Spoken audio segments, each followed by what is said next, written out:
तो हेलो दोस्तों, सबसे पहले नमस्ते। आप सभी का फिर से स्वागत है मेरे एक और नई ब्लॉग में। ब्लॉग तो नहीं बोलूँगी, वीडियो बोलूँगी। इसको भी मैंने पिछले वाले को भी वैसे ही ब्लॉग बोल दिया था, ये भी मैंने गलती से ब्लॉग बोल दिया है। तो आई होप कि आपने मेरी पहले वाली वीडियो देखी होगी कि मैंने उत्तराखंड की आपदा किस वजह से आती है, उसमें मैंने वीडियो बनाई थी। तो आज ऐसी ही एक नए टॉपिक के साथ मैं आप सबके बीच में फिर से आ चुकी हूँ। आज है मेरी परियोजना के बारे में, जो कि आपने सुना ही होगा कि रेलवे परियोजना जो है कि हमारे उत्तराखंड में चल रही है, कर्णप्रयाग ऋषिकेश टू कर्णप्रयाग। तो उसी के बारे में आज मैं बात करने वाली हूँ। वैसे मैंने थोड़ा सा गलत बोल दिया है, पर चलो कोई नहीं, स्टार्ट करते हैं अपने इस नए वीडियो को और आपको थोड़ा सा इन्फॉर्मेशन और जानकारी दे देती हूँ मैं। उत्तराखंड की हसीन वादियाँ, जहाँ कभी सिर्फ झरनों की गूंज सुनाई पड़ती थी, वहाँ अब ट्रेन की सीटियों की गूंज आने वाली है। तो कहा जा रहा है कि परियोजना पहाड़ की तस्वीर बदल देगा। लेकिन सवाल यह है, क्या ये बदलाव हमारे लिए लेकिन सवाल यह है, क्या ये बदलाव हमारे लिए विकास के लिए आया या विनाश के लिए? सबसे बड़ा सवाल तो हमारा यही है। उसके बाद आपको मैं आगे बढ़ते हुए नेक्स्ट इसका पॉइंट बताती हूँ कि हमारे लिए क्या संकट है। उसके बाद हमारा पानी का संकट, सबसे मेन इम्पॉर्टेंट। ऋषिकेश कर्णप्रयाग जो रेलवे परियोजना है, सबसे बड़ी कीमत जो है कि हमारे जल स्रोत को चुकानी पड़ रही है। जहाँ कभी उत्तराखंड की हसीन वादियाँ, जहाँ केवल झरनों की गूंज सुनाई पड़ती थी, अब वहाँ ट्रेन की सीटियों की आवाज़ें गूंजने वाली हैं। तो कहा जा रहा है कि परियोजना हमारे लिए विकास और बदलाव लेके आने वाली है। क्या यह विकास हमारे लिए लाभदायक है या एक विनाश की ओर हमको धकेल रहा है? ऋषिकेश कर्णप्रयाग जो रेलवे लाइन है, उसकी सबसे बड़ी कीमत हमारे जल स्रोत को चुकानी पड़ रही है। जहाँ कभी झरने और जमीनी जल स्रोत हुआ करते थे, वहाँ अब बिल्कुल सूखापन हो चुका है। जो हमारे पुराने स्रोत थे पानी के, जैसे झरनों का मीठा पानी आता था, और जो अंडरग्राउंड वाटर होता है, जो नीचे मिट्टी के नीचे जो स्रोत होते जल के, वो भी बिल्कुल से सूख चुके हैं। कई गांव तो पीने तक का पानी तक नसीब नहीं हो रहा है उन लोगों को। इतना हमें इसके प्रति नुकसान झेलने को पड़ रहा है। कहीं उत्तराखंड हमारा जल का स्रोत माना जाता था, घर माना जाता था, आज वह सूखा पड़ता जा रहा है। जो हमारे जल स्रोत हैं, जैसे कुएं हो गए, झरने हो गए, अलग अलग स्रोत हो गया, नदियों का पानी हो गया, ये सब चीज़ आप नोटिस कर रहे होंगे। धीरे धीरे से ये सब चीज़ें जो है कि ख़त्म होती जा रही हैं हमारे उत्तराखंड से। और हम अब बात करते हैं हम भूस्खलन और निर्माण जोखिम की, कि किस वजह से हमें कितना नुकसान झेलने को पड़ रहा है। तो आप जानते ही होंगे कि हमारा हिमालय जो है कि वो बहुत सेंसिटिव है, बहुत ही ज़्यादा सेंसिटिव है। जितना हम उसमें निर्माण करेंगे, उतना ही हमारे लिए नुकसानदायक होगा और भूस्खलन के हम उतने ही पास होंगे। जैसे आपको पता है, रेलवे लाइन बन रही है तो सुरंग जो है बनाई जा रही है, उसकी जितनी भी मिट्टी है अंदर की, वो सारी नदी और खाली स्थानों पे फेंका जा रहा है, जिसके कारण भूस्खलन का बहुत ही ज़्यादा प्रभाव पड़ सकता है। तो आपको पता ही होगा कि हमारे कई गांवों से होकर के ये परियोजना चलती आ रही है। उनके बीच में कई सारे गांव आ रहे हैं जिनकी कृषि भूमि को नुकसान पहुंच रहा है, उनकी कृषि भूमि भी इसकी चपेट में आ रही है।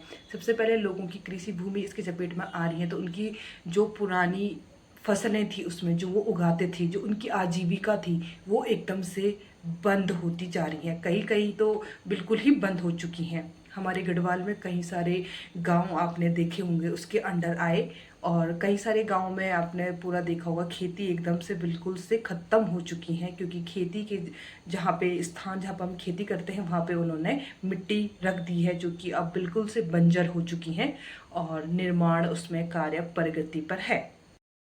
इसके चलते उन गांवों में फसल और जो प्राकृतिक उनकी फसलें हैं, उनको नुकसान पहुंच रहा है, वो धीरे धीरे लुप्त होती जा रही हैं और उनकी आजीविका पे काफ़ी असर पड़ रहा है। भले उनको पैसा मिल चुका हो, लेकिन एक बारी पैसे मिलने से उनके पूरे जीवन भर वो पैसा नहीं चल सकता है। और जो उनकी अपनी मतलब जो खेतों से वो कमाते थे, जो उनकी आजीविका थी, वो एकदम से बंद हो चुकी हैं। अब मेन बात करती हूँ मैं व्यवसाय की। उसके बारे में थोड़ा सा और डिटेल में आपको और दूंगी कि रेलवे परियोजना में कितनी सारी नुकसान हमको देखने को मिली है। पर उससे पहले मैं आपको बात करती हूँ कि मेजर बातें आपको बता देती हूँ मैं कि किस किस वजह से दिक्कतें हो रही हैं, किस किस को इसमें दिक्कतें आ सकती हैं। सबसे बड़ा खतरा तो हमारे टैक्सी और जो हमारे ट्रांसपोर्ट कंपनियां हैं उनको होने वाली हैं। उनको किस वजह से होने वाली हैं उससे बताती हूँ मैं। जैसे कि अगर ऋषिकेश टू कर्णप्रयाग जैसे ट्रेन जाएगी तो मोस्टली ट्रेन का जो टिकट होता है वो थोड़ा सा सस्ता होता है और फिर थोड़ा सा टाइम कंज्यूमिंग होता है, टाइम एकदम बहुत कम लगता है। इसीलिए जो हमारे टैक्सी जो ड्राइवर हैं, जो ट्रांसपोर्ट वाले हैं, उनको इसमें भारी नुकसान देखने को मिल सकता है। और प्लस में उनकी आजीविका थोड़ा कम होने का बहुत ही ज़्यादा चांस है। उनको काफ़ी ज़्यादा नुकसान इसमें होने वाली है। और जो वो रोटी खाते हैं वो भी उनके हाथ से छिनने वाली है। मतलब उतना ज़्यादा तो नहीं बोलूँगी पर लेकिन काफ़ी हद तक ये होने वाला है।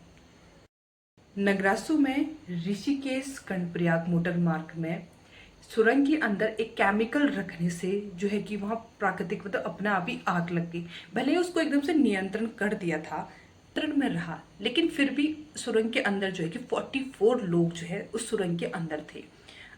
भले उसको एकदम से नियंत्रण कर लिया था, बचा लिया था, लेकिन फिर भी ये एक बहुत बड़ी चुनौती है हमारे लिए, सुरक्षा की चुनौती है कि भाई 44 लोग बाई चांस अगर नहीं बचा पाते तो 44 लोग हम खो देते, मजदूर जो है कि हम खो देते उसके अंदर। फिर आप जानते होंगे 2023 का जो बारिश हुई थी जिससे वो आपदा हुई थी, मतलब सुरंग के अंदर जो है कि पूरा पानी भर चुका था और उसमें जो है कि 114 लोग जो है कि सुरंग के अंदर फंस गए थे। ये तो आप लोगों ने न्यूज़ में भी सुना ही होगा कि कितना मतलब उनको फिर बचा तो लिया था उनको भी, पर लेकिन ये भी हमारे लिए बहुत बड़ी चुनौती की बात है। जब सुरंग बनते बनते ही पानी भर जा रहा है तो सुरंग बनने के बाद क्या क्या नहीं हो सकता है। तो आप सब लोग जानते ही होंगे कि आजकल क्या पहले से ही उत्तराखंड जो है प्राकृतिक आपदाओं को झेलता आया है। अब आप ही बता सकते हैं मुझे कि ये परियोजना कितना हमारे लिए नुकसानदायक है, क्योंकि इसमें क्या है कि कितनी बड़ी बड़ी मशीनें यूज होती हैं सुरंग बनने के लिए। वो आप सबको भी पता होगा कि किस हद तक हम अपनी बड़ी बड़ी मशीनों को वो यूज करते हैं इतने बड़े पत्थरों को काटने के लिए। भाई छोटे मोटे मशीन तो छोटे मोटे हथियार तो यूज़ होंगे नहीं जो हम गांव घरों में यूज करते हैं, वो चीज़ें तो यूज़ होगी नहीं। एकदम बड़ी बड़ी मशीनें जो है कि यूज़ होती हैं इसमें और काफ़ी सारा मलबा हटाया जाता है। तो उन मलबों को कहाँ फेंकते हैं वो, या तो घाटी वाले स्थान पे फेंक देते हैं या नदी में फेंक देते हैं। नदी में ज़्यादा मलबा होने से जो बरसात के टाइम पे बारिश का पानी आता है वो एकदम से फैलाव हो जाता है, तो वो अपने लिए जगह ज़्यादा बनाता है। ये हमारे लिए सबसे ज़्यादा नुकसानदायक है। आप लोग इसका तो आप लोगों को आइडिया ही होगा कि भाई कितना नुकसान हमको देखने को मिलता है जब कहीं पे हम नॉर्मली वैसे अपने घर के आंगन के बाहर अगर हम नॉर्मली मिट्टी भी फेंक देते हैं, वैसे ही अपने घर के आंगन की मिट्टी वहाँ उधर डाल देते हैं, तो आप देखते होंगे बरसात के टाइम पे वो अपना आप ही चिकनी मिट्टी फिसलने लग जाती है। बस उसी प्रकार से ये सुरंग की मिट्टियाँ भी जब वो बाहर फेंकते हैं, नदियों में फेंकते हैं, तो अपना आप ही हर जगह रास्ता ब्लॉक हो जाता है और नदी अपना मुहावना चेंज करने लगती है। अब आपको मैं सुविधा की बात बता दूं। इस परियोजना से हमारे लिए लाभदायक भी है और हानि भी है। इससे क्या हो गया, हमारे चारों धाम काफ़ी सारे टूरिज्म आएंगे तो उससे बेनिफिट होगा। आसानी से नॉर्मल यात्रियों को, जो स्थानीय लोग होते हैं जिनके होटल वगैरह होंगे, उनको बेनिफिट होने वाला है। बाकी जो ट्रांसपोर्ट वाले हैं उनके लिए तो मुझे लगता नहीं कि कोई भी बेनिफिट होने वाला है, क्योंकि वो रेल से आएंगे डायरेक्ट, तो उनसे कोई भी बेनिफिट होने वाला नहीं है। इससे जो है भारी मात्रा में हमारे वहाँ ट्रांसपोर्ट मतलब भारी मात्रा में यात्रा आएंगे, लेकिन हमारे पहाड़ क्या इन यात्रियों को एक साथ इतने सारे लोगों को, इतनी सारी जनसंख्या को झेलने के लिए रेडी है? बिल्कुल भी नहीं। हमारे पहाड़ तो, हमारे पर्यावरण बिल्कुल भी एक साथ इतने सारे लोगों को झेलने के लिए रेडी नहीं है। और हमारी जो पर्यावरण, जो हमारी धरोहर है, उनको जो है कि काफ़ी सारी नुकसान इसमें पहुंचने वाली है। तो आप खुद भी देख सकते हैं जब हम किसी शादी ब्याह में एक साथ 100 से ज़्यादा लोग भी हो जाते हैं तो उनको नियंत्रण करना बहुत ही मुश्किल हो जाता है। तो उसके अकॉर्डिंग आप लगा सकते हो कि चार धाम यात्रा के लिए हमें कितना ज़्यादा नुकसान इसमें पहुंचने वाले हैं और इनको नियंत्रण करने के लिए बहुत मुश्किल होगा। तो इसके चलते हुए मैं आपको ये बता दूं कि भाई हमारे जंगलों को काटा जा रहा है। क्यों? ज़्यादा डेवलपमेंट करने के लिए, ज़्यादा टूरिज्म को यहाँ लाने के लिए, इससे जो है कि काफ़ी ज़्यादा नुकसान हमें पहुँच रहा है। प्राकृतिक नुकसान, प्राकृतिक के दौर पे तो आप देख ही रहे होंगे कि किस तरीके से हमको इस बार जो है कि 2013 के अप्रॉक्स, मतलब उसके बराबर आपदा अभी तक हमने हल्के हल्के अलग अलग जगह में झेल दिया है। एक ही जगह नहीं, अलग अलग क्षेत्र में इसका हमें भुगताना मिल चुका है। तो आप लोग देख सकते हो, अगर एक साथ इतने सारे लोग हमारे पहाड़ पे जाएंगे, हमारे तीर्थ स्थलों पे जाएंगे, गंगोत्री, यमुनोत्री, केदारनाथ, बद्रीनाथ, ये सब जगह जाएंगे, तो कितना अशांति वहाँ फैलेगी। सबकी अपनी अलग अलग कल्चर होती है, हमारी जो संस्कृति है वो कहीं इस भीड़ भाड़ में खो जाएगी। हमें तो यही डर है कि भाई खो ना जाए, क्योंकि सब अपने अपने हिसाब से नए नए अपने रूल रेगुलेशन लेके आते हैं। हर कोई में बदलाव होता है, तो वो भी कहीं ना हमारे इन संस्कृति को बदला ना जाए। उत्तराखंड की रेल लाइन सुनने में ये बहुत ही मतलब मज़ेदार लगता है कि यार कितना अच्छा विकास जो है कि हमारे पहाड़ में होता जा रहा है। रेलगाड़ी, इतनी महंगी परियोजना जो है कि हमारे वहाँ लेके आ रहे हैं, ये बहुत ही ज़्यादा सुनने में इतना अच्छा लगता है, बहुत ही ज़्यादा। सच है, विकास की भी हमारे लिए ज़रूरत है, लेकिन क्या विकास का मतलब सिर्फ सड़क और रेल लाइन है? विकास का मतलब होता है कि भाई हमारे लिए अच्छा स्वास्थ्य, हमारे लिए अच्छी एजुकेशन, हमारे लिए अच्छा व्यवसाय और रोजगार हमें मिले, वो ना कि सड़क बना दी, रेल लाइन लेके आज गए, इससे विकास नहीं होता है। और हमारे लिए विकास का मतलब ये है कि अपनी ज़मीन, अपनी मिट्टी, अपना पानी, अपना पहाड़, हम सब कुछ खो दें, उसके बाद हम विकास करें। हाँ, हमें विकास चाहिए, लेकिन इन सब को सही तरीके से उपयोग करने के बाद विकास चाहिए। हम ये नहीं बोल रहे कि हमको विकास चाहिए, पर लेकिन जिसमें हमको अपनी जान की कीमत देनी पड़े, अपनी ये पूरे पहाड़ पर्वत हमारे लिए जान है, इनकी कीमत देनी पड़े।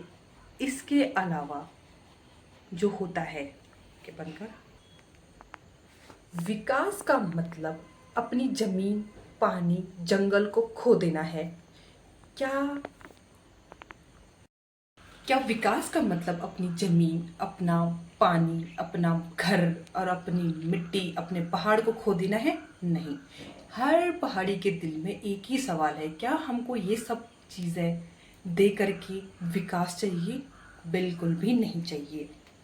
विकास चाहिए, लेकिन प्राकृतिक जीवन की सुरक्षा के साथ चाहिए, जिसमें कि हमारे जीवन की सही सुरक्षा हो। इस विकास चाहिए। मुझे पता है मैंने ज़्यादा कुछ आपको नहीं बताया है, लेकिन मैंने थोड़ा थोड़ा आपको हल्का फुल्का बताया है। तो आप अपने विचार जो है कि कमेंट में लिख करके मुझे बता सकते हैं, और मेरी जो थॉट है, मेरी जो विचार है, वो आपको कैसे लगा आप वो भी बता सकते हैं। तो आई होप कि आपको मेरी वीडियो पसंद आई हो। और मैं आपसे एक ही सवाल करना चाहूँगी, उत्तराखंड में रेल लाइन जो आई है वो विकास है या विनाश है? आप अपने थॉट कमेंट करके मुझे ज़रूर बताइएगा, और ये बताइएगा कि आपको मेरी वीडियो कैसी लगी। आई होप कि अच्छी लगी हो तो लाइक करें, कमेंट करें, शेयर करें और सब्सक्राइब करना ना भूलें मुझे। फिर मिलते हैं आपको एक और नई वीडियो के साथ, तब तक के लिए राम राम।